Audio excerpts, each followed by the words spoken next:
कक्षा 9 के विद्यार्थियों का हार्दिक अभिनंदन और स्वागत। कल हमने 3 पॉइंट पढ़ लिए थे। आज जो हम पढ़ेंगे वो है यूरोप में समाजवाद। चौथा पॉइंट जो है यूरोप में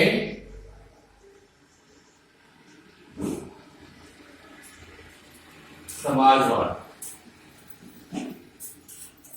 अब हमने देखा था कि समाजवाद की जो विचारधारा जो थी ये पूरे यूरोप के अंदर जो है ये फैलने लगी थी।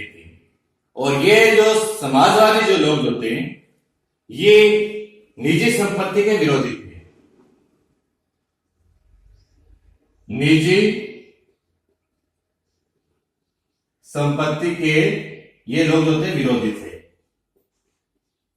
ऐसा क्यों था? क्योंकि निजी संपत्ति के अंदर क्या होता है कि एक व्यक्ति जो होता है वो प्रमुख होता है, जो मालिक होता है,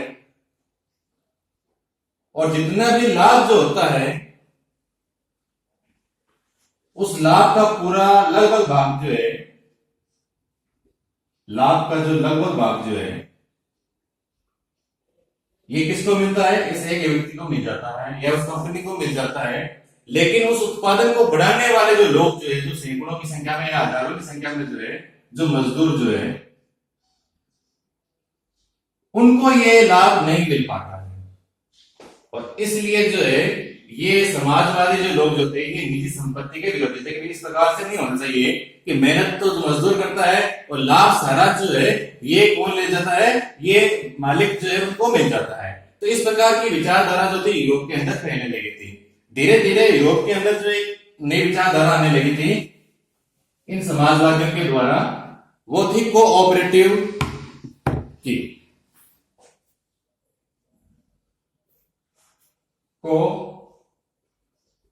कोऑपरेटिव ये विचारधारा जो है ये आने लगी थी यूरोप के अंदर। इसका मतलब होता है सामूहिक उद्यम।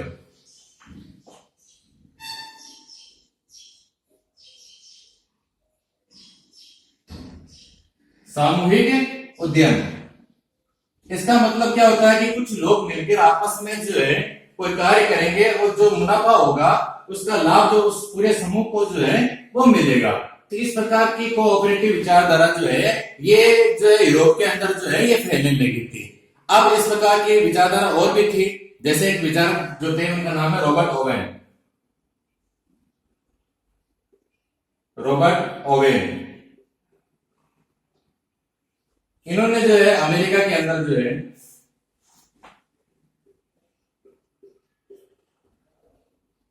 एक नया समन्वय नामक जो है समुदाय की स्थापना की थी। नया समन्वय नाम की एक जो है समुदाय की स्थापना जो है ये इनके द्वारा की गई थी। इसी प्रकार जो है ये जो यूरोप के जो लोग जो थे या अन्य जो लोग होते ये सामूहिक खेती के ऊपर भी चर्चा करते थे।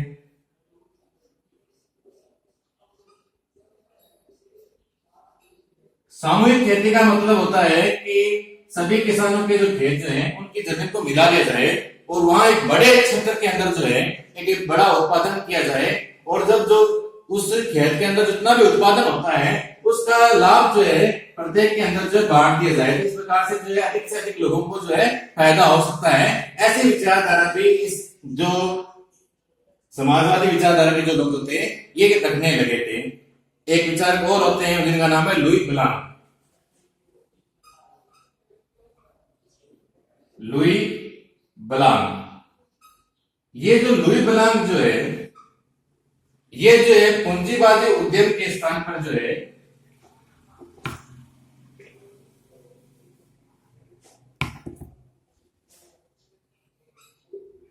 पूंजीवादी उद्यम के स्थान पर जो है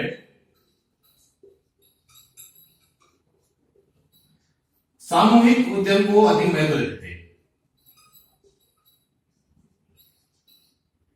सामूहिक उद्यम जो है इसको अधिक महत्व देते थे। कौन? Louis Blanc. तो हमने यूरोप के अंदर समाजवाद देखा कि किस प्रकार से यूरोप के अंदर जो है समाजवाद जो था ये फैलने लगा था। उनके अंदर कोऑपरेटिव की भावना आई थी, यानी सामूहिक उद्यम, सारा लाभ जो है सभी के अंदर बांट दिया जाए। रॉबर्ट ओवेन जो थे उन्होंने इसी प्रकार का एक नया समन्वय समुदाय जो है इसकी स्थापना की थी। लुई ब्लांक के विचार क्या था, पूंजीवादी उद्यम के स्थान पर जो है सामूहिक उद्यम। अब हम जानते हैं कि ये जो सामूहिक जो होते हैं कार्य, उनके अंदर बहुत सारे लोग मिलकर जो है आपस में कोई चीज या वस्तु बनाते हैं और उसका जो भी मुनाफा होता है वो सबके अंदर बांट दिया जाता है। अगला पॉइंट जो 5 जो है उसके बारे में चर्चा करेंगे, समाजवाद के लिए समर्थन।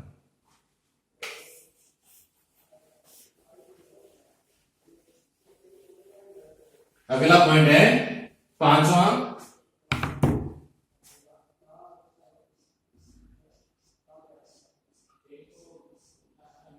समाजवाद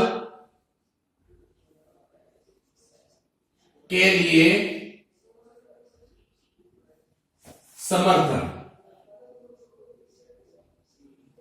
कि भाई समाजवाद को जो है किन किन लोगों ने जो समर्थन दिया था यूरोप के अंदर, उनके सब के बारे में बात देखेंगे। तो हम क्या देखते हैं कि 1870 के बाद जो है ये जो समाजवादी जो विचारधारा जो है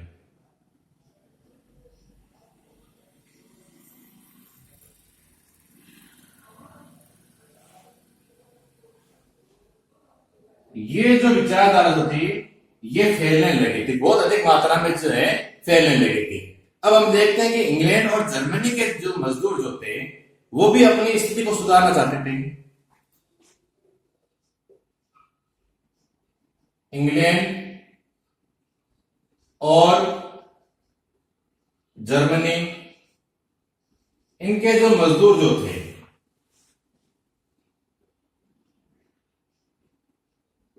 ये क्या चाहते थे, ये अपनी स्थिति जो थी इसको सुधारना चाहते थे। ये विचारधारा जो है इनके अंदर आ गई थी कि हमारे मजदूरों की स्थिति जो है वो सुधार आए। तो इसके लिए इन्होंने क्या क्या प्रयास किए थे गांधी जी, कि संकट के समय में मदद की जाए, संकट के समय मदद की जाए। इसके लिए इन्होंने क्या किया था, कोष बनाए थे कि जिनको पैसों की आवश्यकता हो तो उन्हें पैसे प्रदान किए जा सके। इनके अलावा जो है इन लोगों के द्वारा जो काम किए गए थे वो थे काम के घंटे जो थे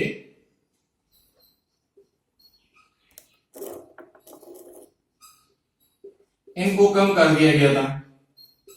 तो काम के घंटों को कम कर दिया गया था, संकट के समय में मदद की जाएगी, इसके लिए अतिरिक्त कोष की स्थापना भी जो है इनके द्वारा की गई थी। ये सब कार्यों के द्वारा क्या होगा कि मजदूर जो है उनकी स्थिति जो है उनमें काफी सुधार जो है किया जा सकता है। इंग्लैंड और जर्मनी के अंदर जो है इस प्रकार के प्रयास किया गया था। और मताधिकार का जो अधिकार जो है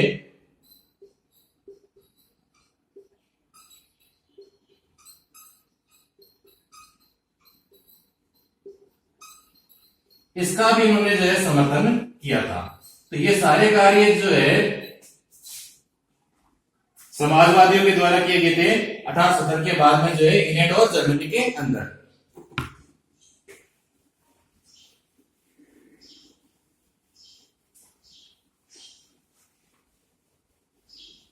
अब जो इसके अंदर हम देखेंगे कि और क्या क्या जो है संगठन या पार्टियां जो बनी थी उनके बारे में हम देखेंगे। तो हम देखेंगे जर्मनी जो है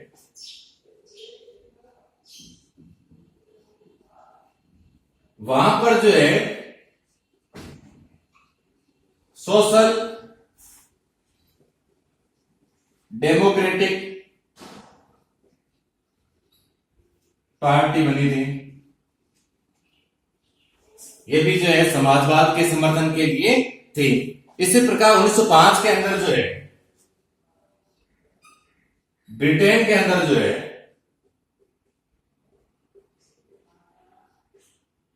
कौन कौन समाजवादी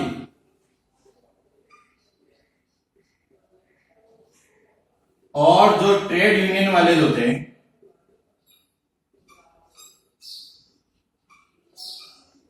इन्होंने मिलकर जो है एक पार्टी बनाई थी जिसका नाम था लेबर पार्टी।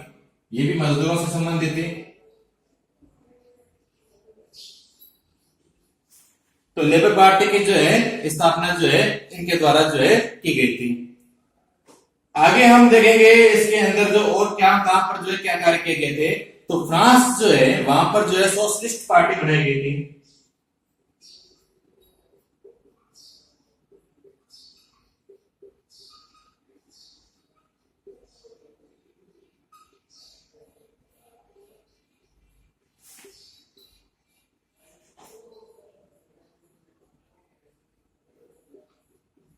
अब 1914 के अंदर क्या होते हैं, चुनाव होते हैं।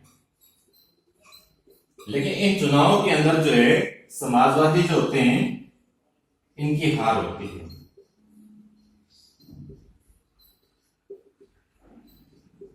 ये बात अलग है कि संसद के अंदर जो है बहुत सारे जो है प्रतिनिधि जो है इनके द्वारा रहते हैं। कानून बनाने के अंदर भी समाजवादी जो होते हैं इनकी महत्वपूर्ण भूमिका होती है। कानून भी बनाते हैं, इनके अंदर भी इनकी महत्वपूर्ण भूमिका होती है, इनके प्रतिनिधि भी रहते हैं। लेकिन जो सरकार जो बनती है वो जो है, कल हमने 3 प्रकार की विचारधारा वाले पढ़े थे। तो उदारवादी जो थे, रेडिकल थे, या रूढ़िवादी जो थे। तो सरकार जो बनती है वो इनकी बनती है। तो समाजवाद के लिए समर्थन के अंदर जो है हम ये देखेंगे। एक चीज जो है, चौथा पॉइंट जो था हमारा, यूरोप में समाजवाद।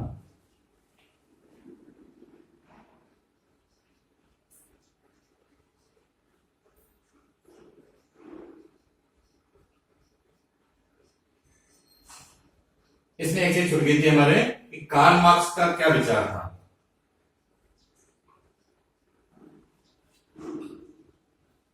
कार्ल मार्क्स जो है ये पूंजीवादी समाज के स्थान पर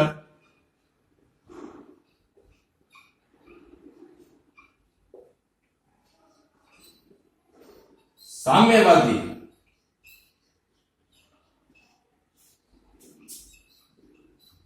समाज की स्थापना करना चाहते थे।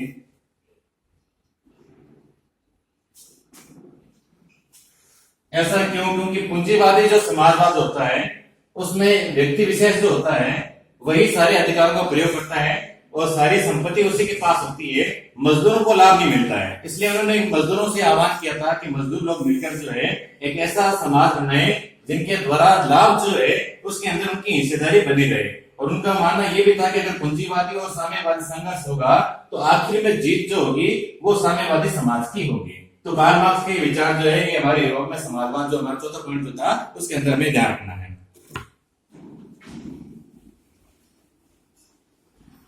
आगे हम पढ़ेंगे रूसी क्रांति।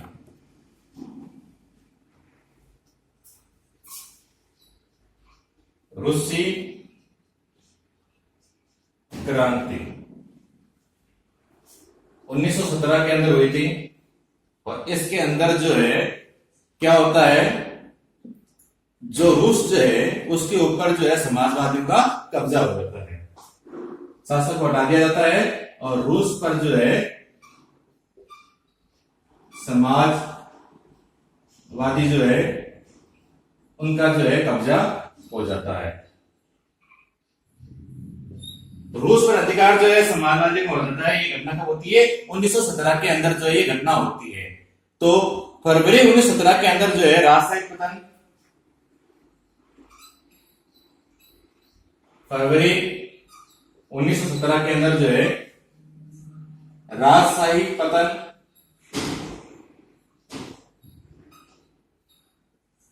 और अक्टूबर के अंदर जो घटनाएं हुई थी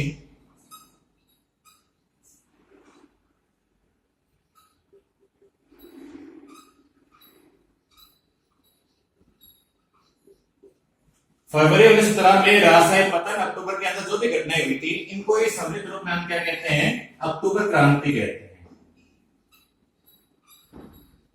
तो अगर प्रश्न आ जाए कि अक्टूबर क्रांति किसे कहते हैं तो हमें ध्यान देना है कि फरवरी 1917 के अंदर जो राजशाही पतनी राजा का शासन जो समाप्त हो गया था और समाजवादियों का जो अधिकार हो गया था वो घटना, और अक्टूबर के अंदर जो भी विरोध में जो घटनाएं घटित हो रही थी उन्हीं को हम क्या कहते हैं, अक्टूबर की क्रांति कहते हैं। अगला जो पॉइंट जो है वह रूसी साम्राज्य 1914।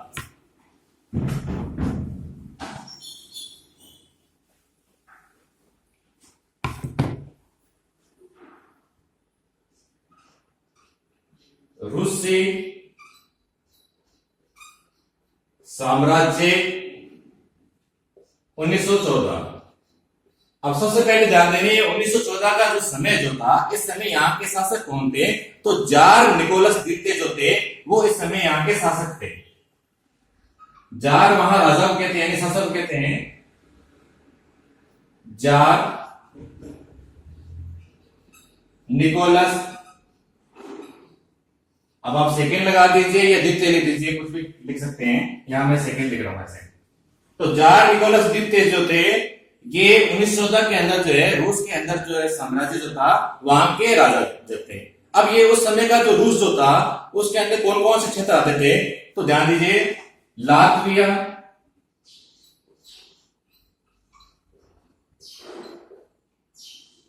लिथुआनिया,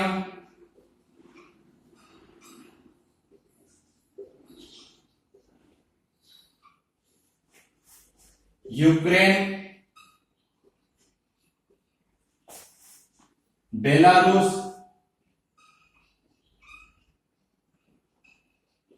एस्टोनिया, और ये साम्राज्य जो था ये प्रशांत महासागर के अंदर भी फैला हुआ था।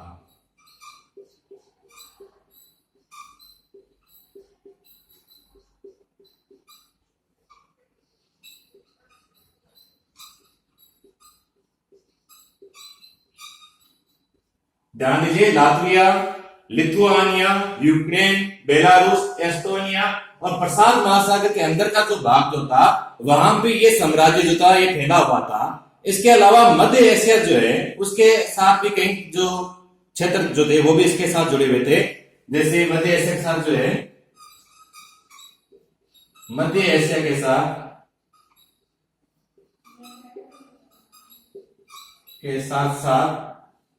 जॉर्जिया,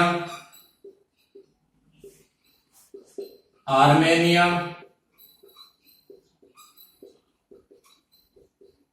ठीक है, तो जॉर्जिया है, आर्मेनिया है, अजरबैजान है। अजरबैजान जो है ये क्षेत्र जो थे यहां पर भी जो रूस का साम्राज्य जो फैला हुआ था। तो 1914 के अंदर उस साम्राज्य की अगर हम बात करते हैं तो जार निकोलस द्वितीय वहां का राजा था। जार का मतलब शासक होता है।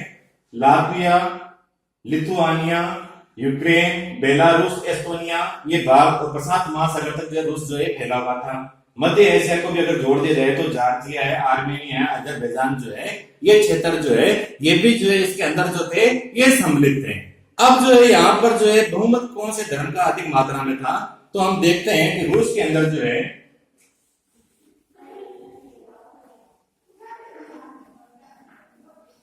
ऑर्थोडॉक्स,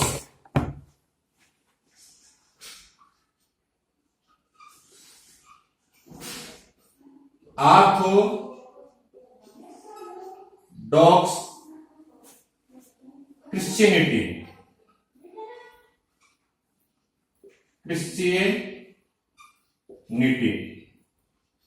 ये जो समुदाय जो था इसका जो बहुमत जो था ये अधिक मात्रा में था। इनका बहुमत जो था ये अधिक मात्रा में था। यानी रूसी साम्राज्य के अंदर हम देखें तो ऑर्थोडॉक्स क्रिश्चियनिटी जो बहुमत जो था इनका अधिक मात्रा में था। इनके अलावा भी बहुत सारे धर्म के लोग यहां पर थे, जैसे कैथोलिक,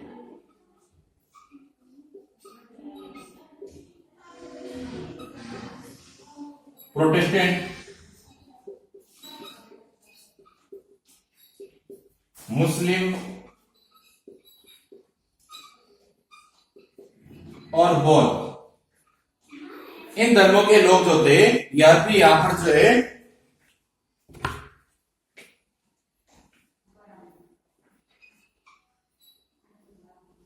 तो दोबारा ध्यान दीजिए ऑर्थोडॉक्स क्रिश्चियनिटी, इस धर्म का बहुमत यहाँ पर अधिक मात्रा में था। इनके अलावा कैथोलिक है, प्रोटेस्टेंट है, मुस्लिम है, बौद्ध है। इस जो धर्म के जो लोग जो थे इनका भी यहाँ पर बहुमत था। अब हम एक बार इसके जो है कुछ प्रश्न दे रहे बता रहा हूं, ये आपको घर से करना है। पहला प्रश्न जो है,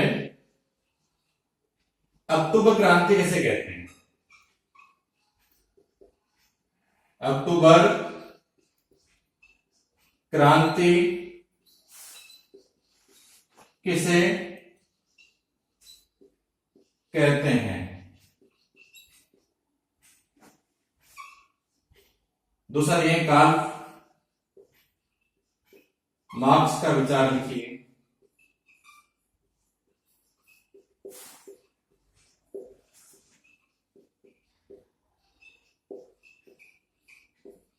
तो ये दो प्रश्न जो है ये हमें घर से करना है। आज जितना भी पढ़ा है उस वीडियो को 2-3 बार आप देखेंगे। धन्यवाद।